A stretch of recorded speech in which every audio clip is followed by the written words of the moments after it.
Hi, rather than typing this up, I just thought I'd make a quick video. Now, in your Walker Maths book now, you should basically be able to do everything up to page 56. You can see there's not actually much we still need to do. So for now, what you guys really should be doing is just sort of catching up on the stuff that you need to catch up on. So this is the stuff we did right at the very beginning. Okay, which is sketching the gradient function. There's one thing that we haven't done so far, which is, so far we've only done, we've got y equals and we've drawn y dash, so we've drawn the gradient function.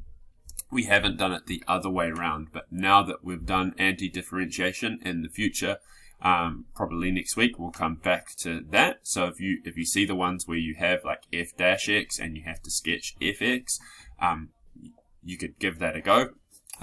It's not that tricky, it's just thinking in reverse, but yeah, we haven't done that.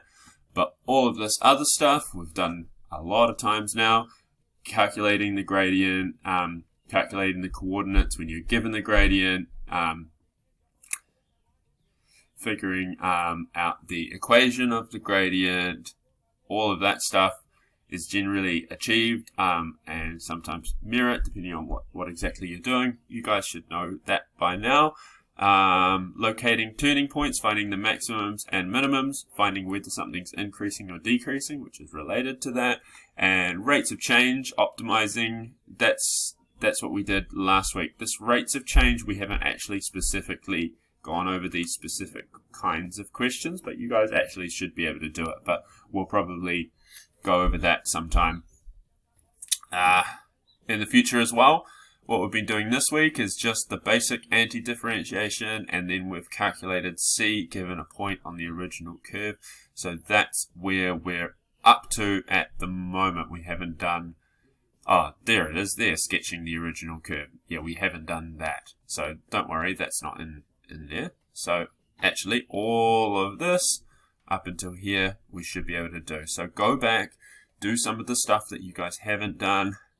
If you want to go over this stuff, go through this putting it all together page, because this has all of these types of questions but all muddled together. So you have to sort of read the question and go, oh, what's this question asking? And then figure it out rather than just knowing what you're doing because you're doing a whole bunch of those questions. Okay, so that's us today, guys. Just start working through all of that. Next week we're going to continue with a bit more anti-differentiation. And then we've got this stuff, kinematics, which is basically physics. And then we'll be pretty much done. And hopefully we'll be back at school sometime soon. Alright guys, have a good day.